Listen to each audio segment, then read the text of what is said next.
안녕하세요. 네, 안녕하세요. 박상규 씨 오셨습니다. 아, 예. 대기실에서만 뵀다 이렇게 뵈니까 반갑습니다. 오늘 갑자기 조금 맞게 돼가지고. 네네네. 자, 오늘 어떤 얘기 준비됐습니까? 예, 우유를 둘러싸고 지금 정부와 낙농가가 정면 충돌을 하고 있는데요. 우유 전쟁에 관한 소식입니다. 낙농가와 정부 간의 골이 좀 깊은 것 같아요. 예, 한국낙농유구협회가 지난 16일에 굉장히 추웠는데 서울 네. 여의도에 약 3,000여 명이 모여서 이 그 낙농가와 정부의 어떤 갈등에 대해서 이제 전면으로 드러냈는데요.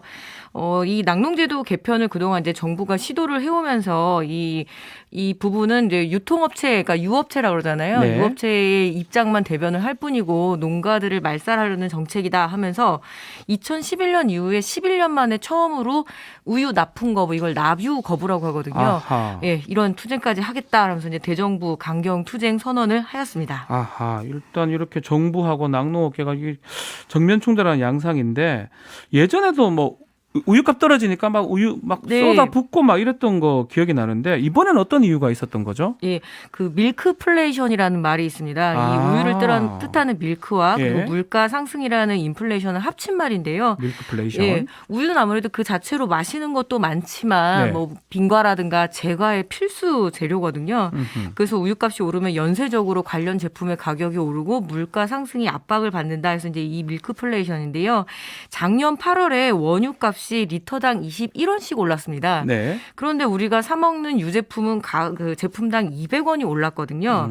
그래서 이에 정부는 원유를 그동안 이제 음용유랑 가공유랑 나누지 않고 이렇게 리터당 한 1,100원 정도 이렇게 그 단일 가격을 만들었다라면 이제 앞으로는 용도별로 차등 가격을 적용하자. 즉 마시는 우유와 그리고 이제 뭐 치즈나 버터를 만드는 가공유의 가격을 분리를 해서 가공유회 같은 경우에는 한 200원 싼 한 900원 정도로 싸게. 이렇게 예, 가격을 낮추자는 방안이고 정부가 유업체에 이 가공유 구매 리터당 한 100원에서 200원 정도를 보조를 하겠다. 뭐 이제 이런 방식인데요. 네. 예, 낙농가 입장에서는 정부가 그동안 이런 유업 회사들이 가져가는 유통 마진 문제는 건드리지 않고 결국 만만한 낙농가들만 쥐어짠다라는 그런 불만이 누적되어 왔습니다. 그러니까 아하. 16일 날 정면 충돌이 있었지만 그동안 차곡차곡 쌓여져 왔던 이 갈등들이 정면 양상으로 드러난 거죠. 네.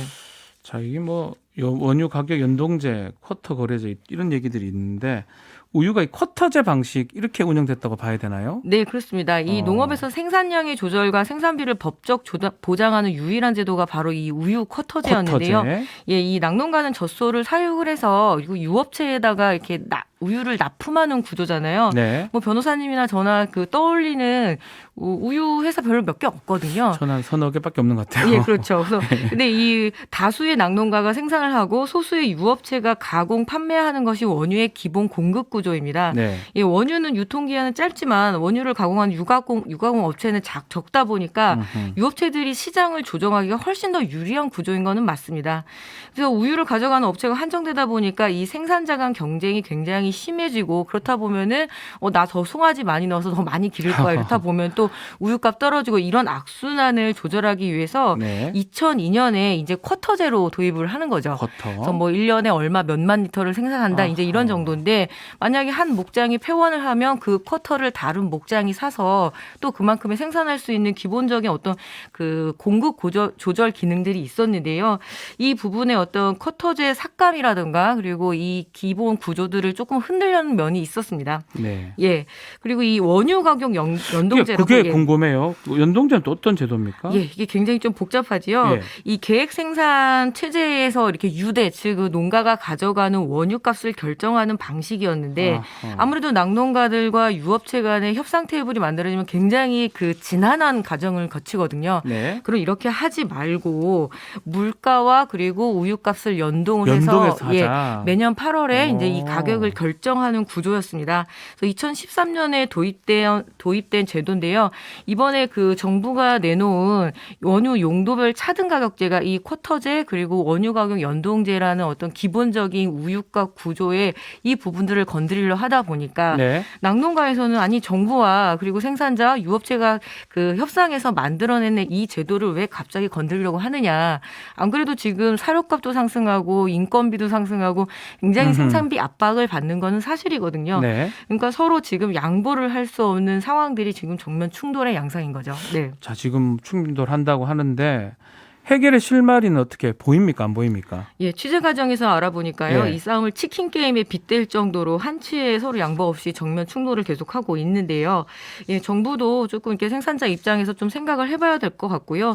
낙농업계도 그동안 이 사안에 따른 충돌보다는 지금 우유 시장이 굉장히 급변했거든요. 네. 예, 사라진 것이 분유 CF잖아요. 네. 그만큼 어린이들이 줄고 우유를 마실 사람들도 많이 줄어들어서 전반적인 낙농업계의 어려움은 있습니다만 그동안 어떤 그 새로운 어떤 시장 개발이라고 할까요? 다양한 유제품 개발이나 이런 부분들보다는 학교 급식이나 군대 급식이라는 이런 마시는 흰 우유 시장에 좀 많이 매달려 왔던 것도 사실입니다. 네. 그래서 어떤 각자의 어떤 성찰도 필요하고요.